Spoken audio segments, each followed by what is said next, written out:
The algorithm is not your therapist.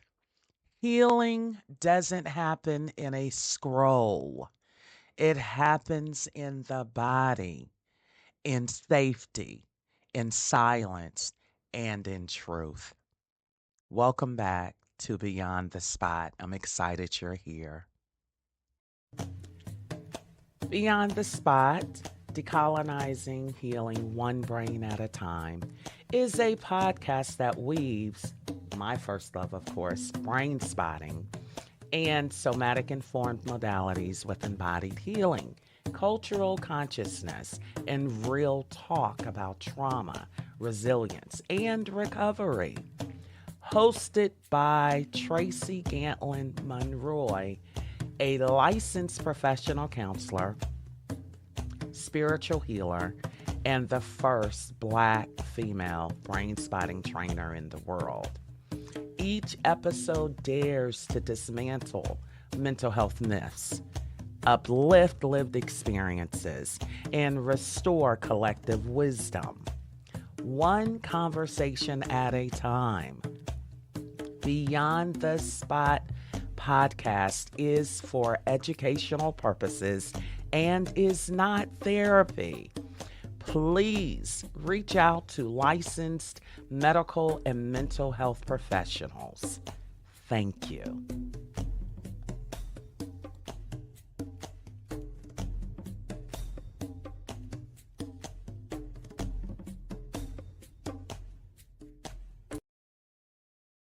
In this episode, we're going to name what isn't always said, that misinformation in mental health can do harm.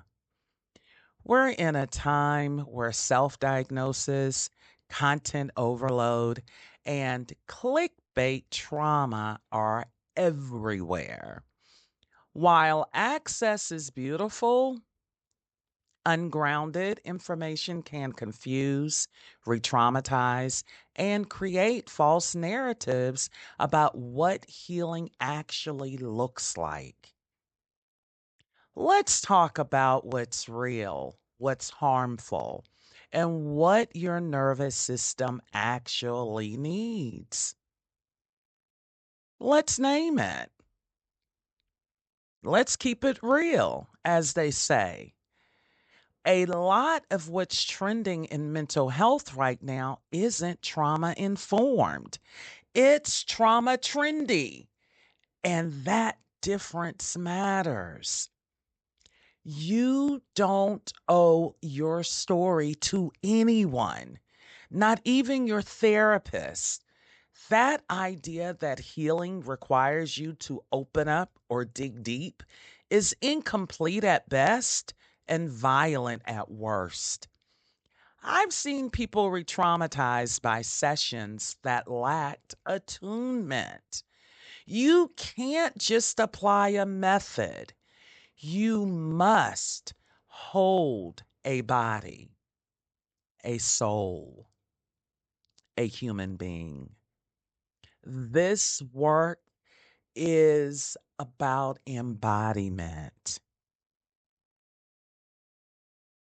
Let's name the misinformation and the therapy myths. We often hear, you have to talk about it to heal. Not true for every system. Fact. Talking without regulation isn't healing, it's emotional flooding. Yeah, I'll do you one better. Let's talk about the lies we've been sold, because talk it out doesn't always work. And it's okay to say that. I often hear, if you're still crying, you're not healed. Not true. Tears are a release, and let's be clear, tears are medicine. How about this one? Misinformation, myth. All therapists are trauma informed. Absolutely not. Fact. Just because someone speaks the language of therapy doesn't mean they are trauma informed. How about this one? Therapists are neutral. Yeah, right. Show me a for real neutral therapist, and I will introduce you to my farm of unicorns. Let's be clear. Therapists are human beings as well. However, we are ethically bound. Every client, every patient has autonomy and agency.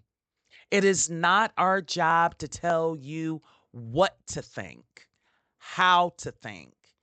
Our role, considering one of the slogans for counselor is that we make the quality of life better. Our role is to hold you and to support you and to be competent.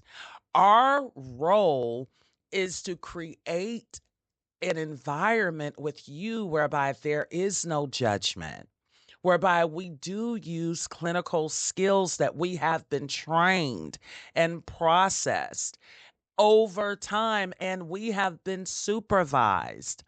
In order for someone to even attain the status of full licensure, please know they have undergone formal didactic education by accredited programs, and even beyond the classroom type education, there's also clinical work that we must do over years under a supervisor.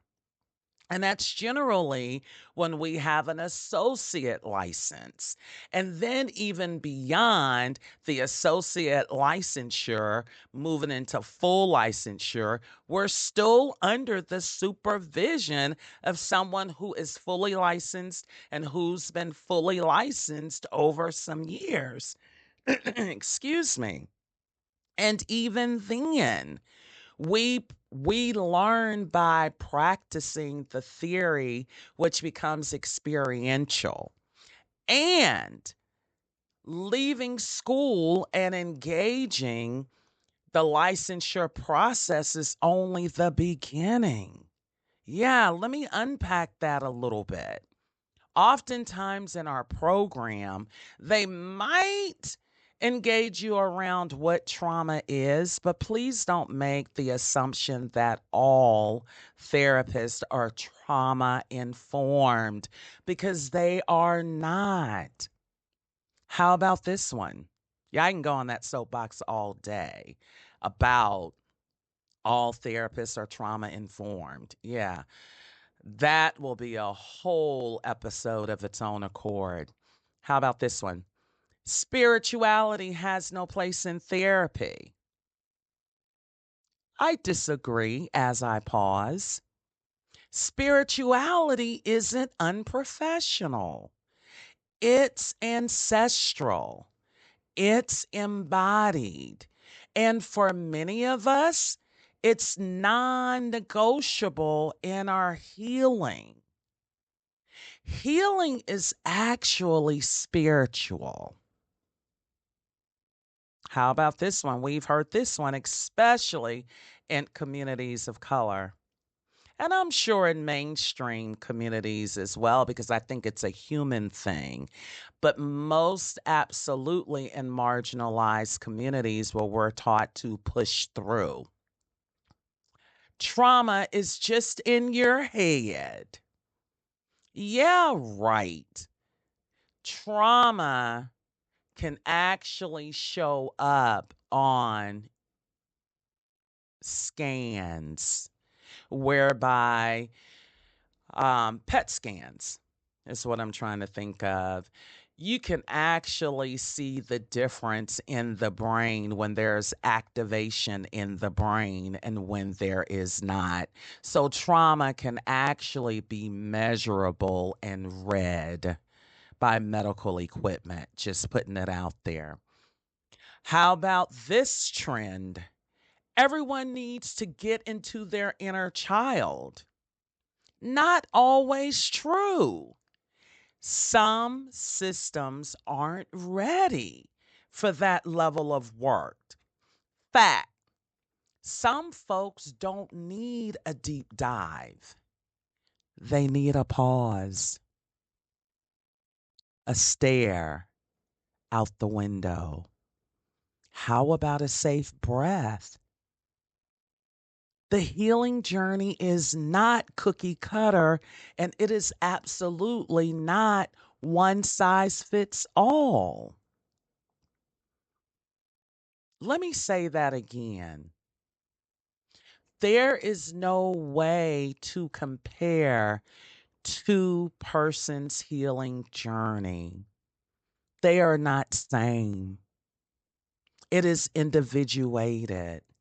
It is your own nervous system, and nor should anyone's healing journey look like someone else's, because the fact of the matter is, our experiences and how we respond to them and how our system is primed, even the meaning we make of our experience is not same.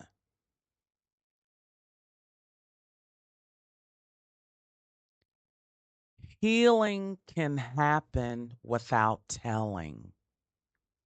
It can happen in a still gaze, a held breath, or the slow thaw of a nervous system that finally feels safe enough.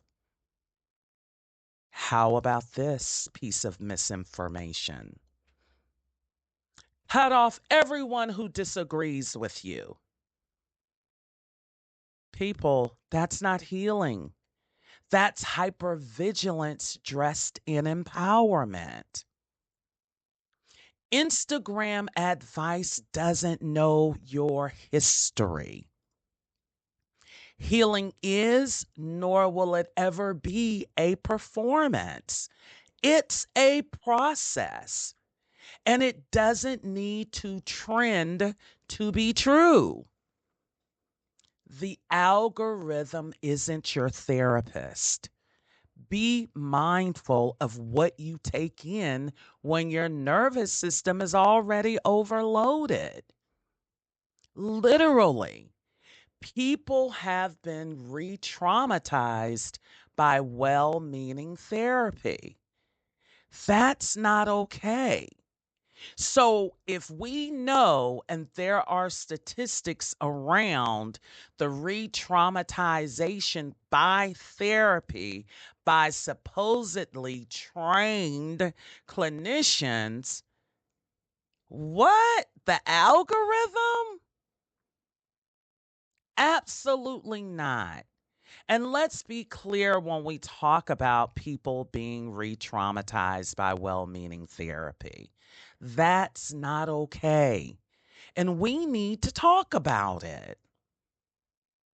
Real healing honors truth. And sometimes the truth is that therapist, that method, that space wasn't safe. Now you might ask, where do these myths come from? I got a couple of sneaking suspicions, and then there are facts.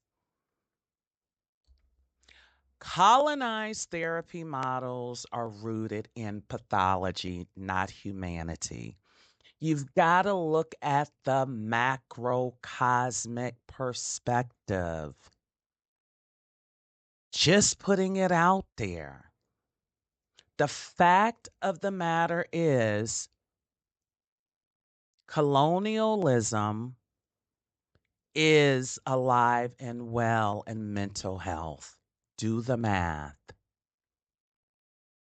Many of the myths come from social media trends, which have so much to do with psycho speak versus psychoeducation. There is a difference.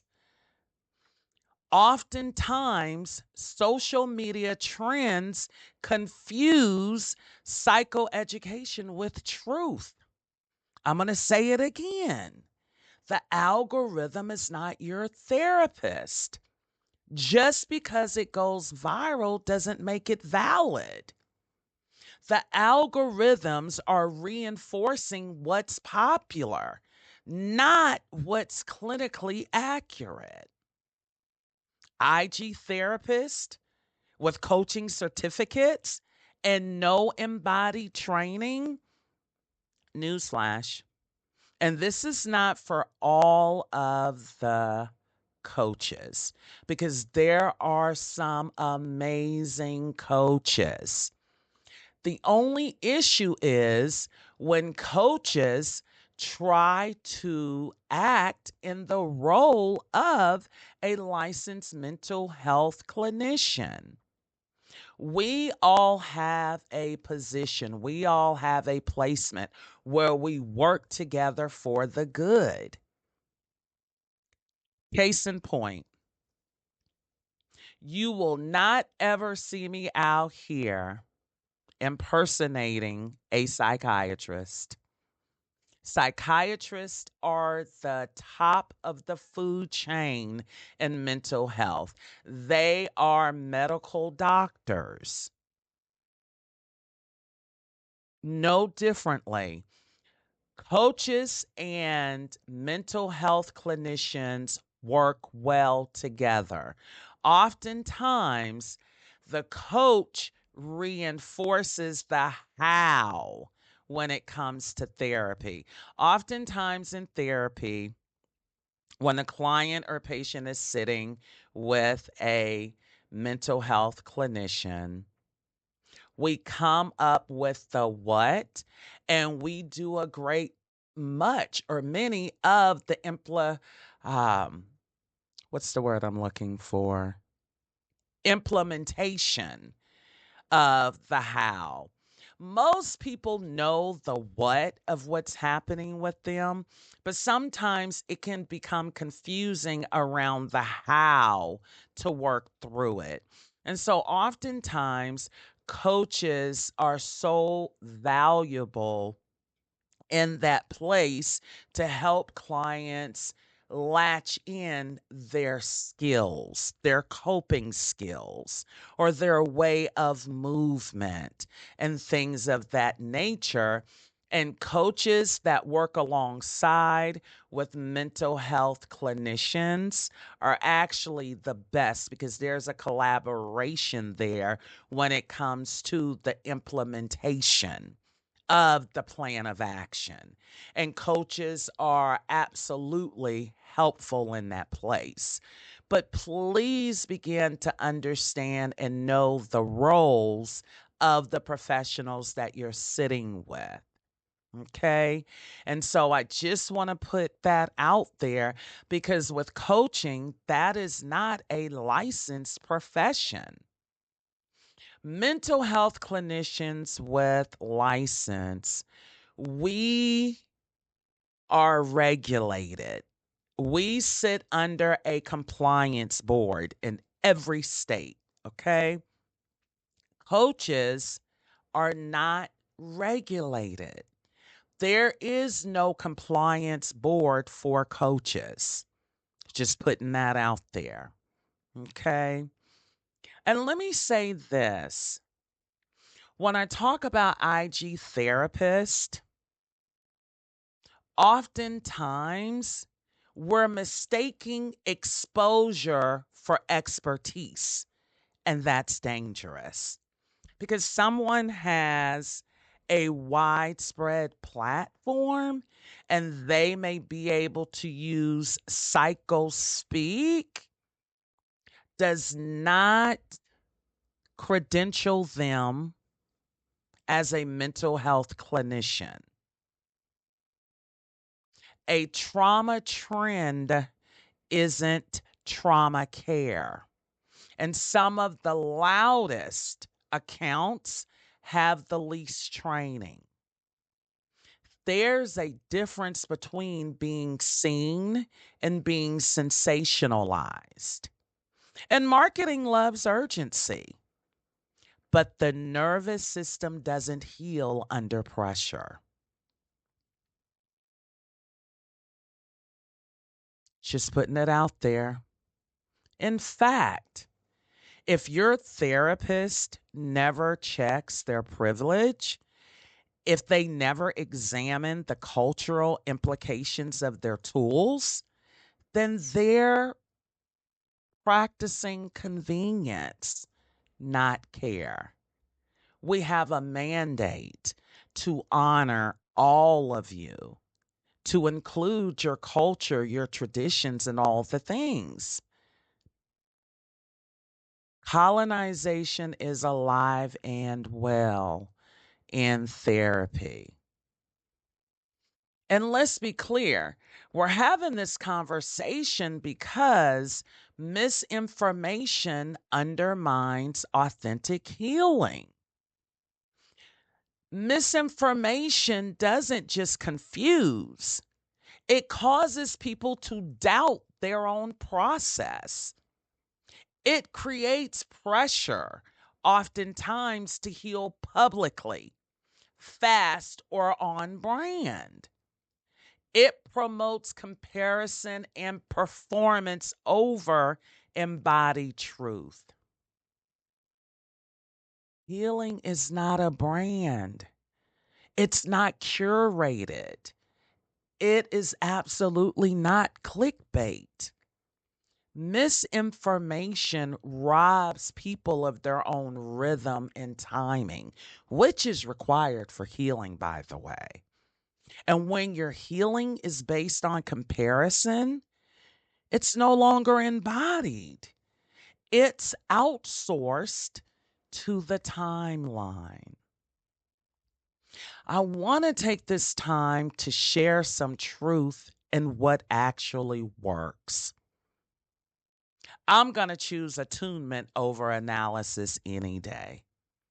Yeah, anybody, any one of us who's trained can do a psychosocial, biopsychosocial, psychosexual, you name it, type of assessment. And by law, we're allowed to.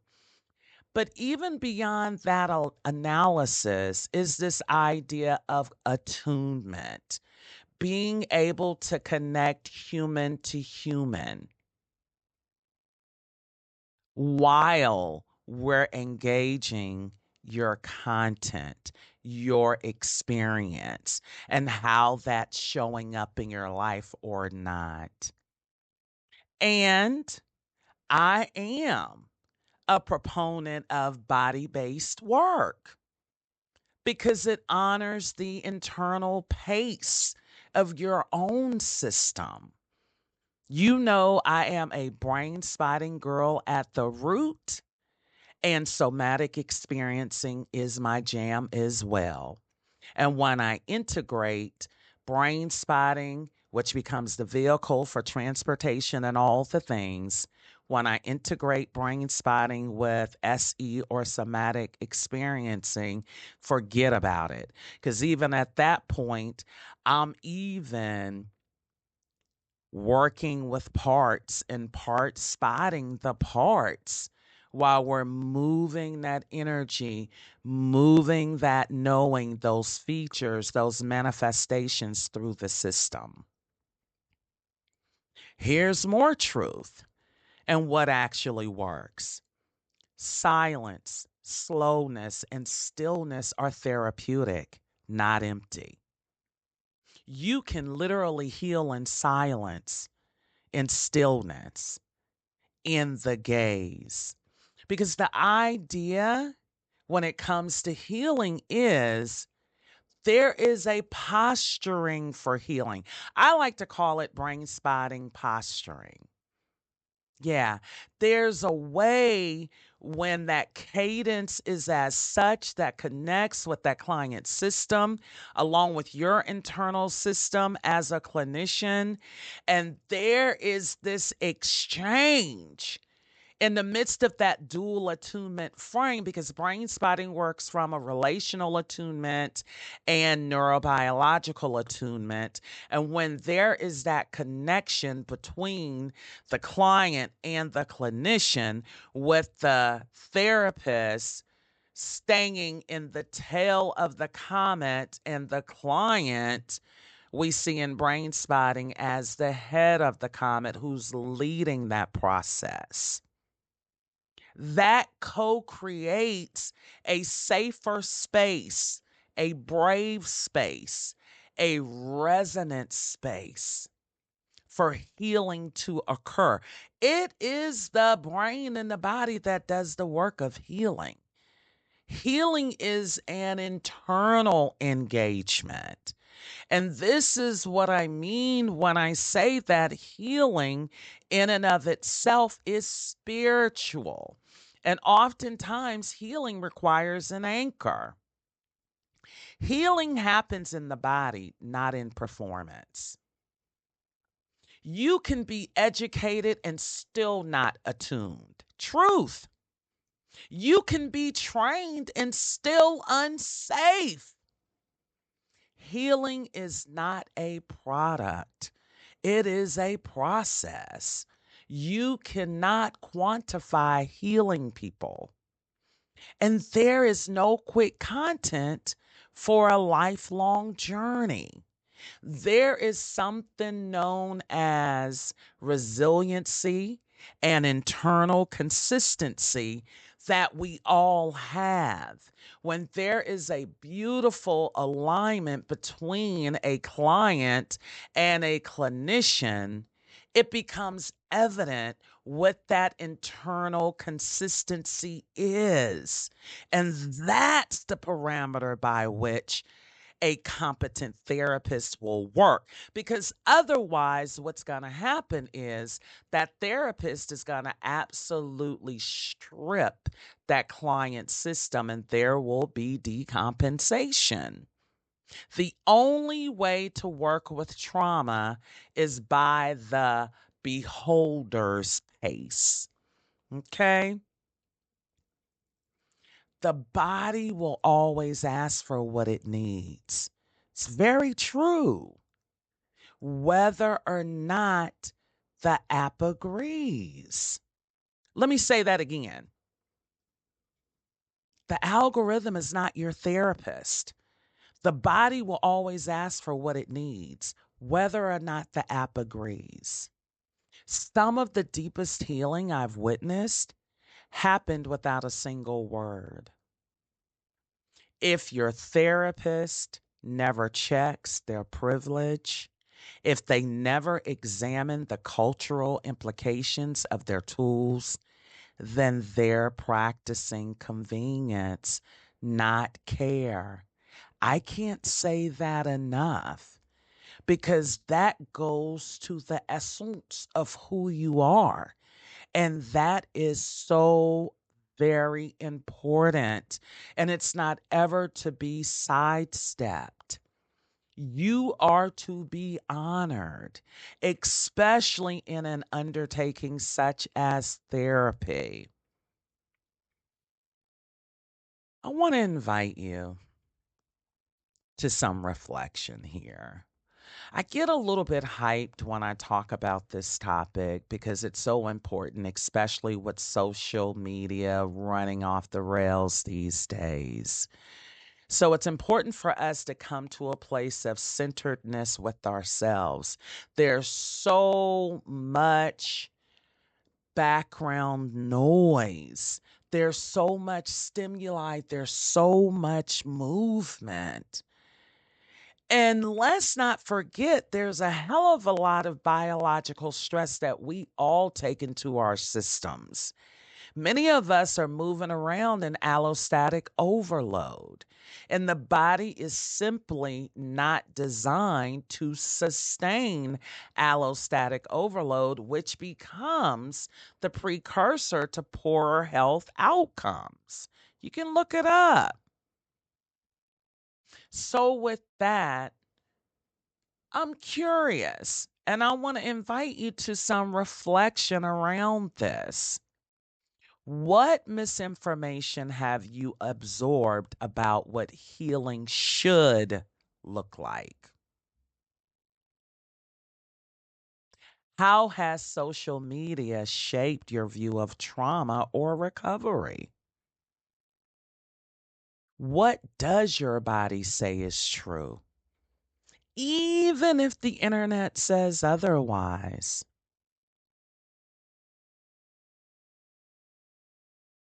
I'm calling you to a place of going slow so you can go fast, to be a bit more introspective and to be present with yourself mindfully. I came by today to say to you, you are not broken. You are responding.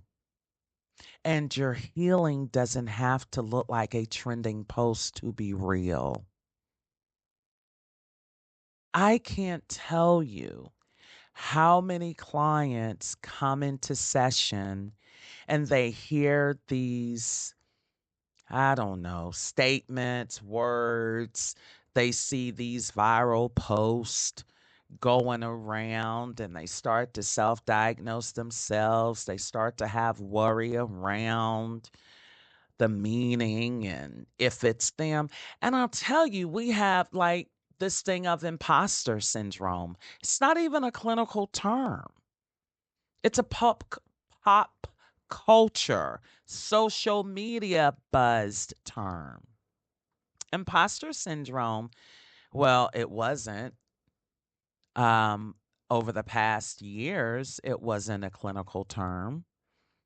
You know, we come together in community and we give meaning to words, nuances, and things of that nature.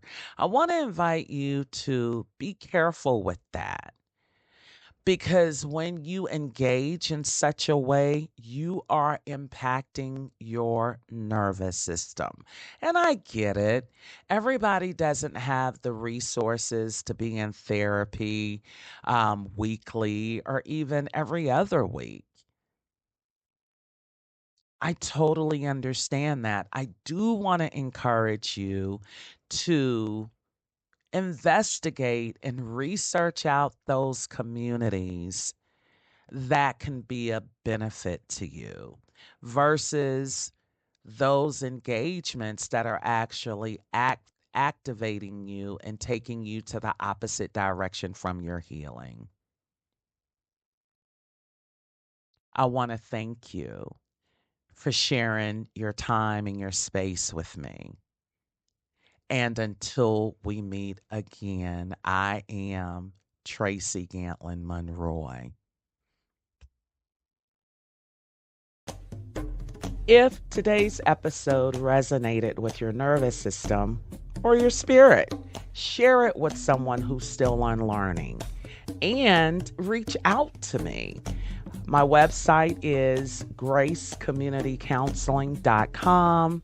You can reach me on Instagram at Monroy LPC. That is MONROY LPC. Also, I have offerings from retreats to brainspotting trainings to workshops, you name it. And I am also a speaker. So if you ever need a speaker with my skill set, look me up, give me a call. Let's see what can happen.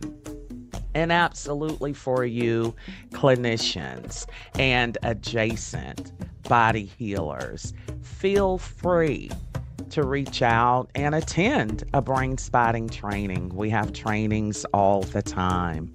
Thank you.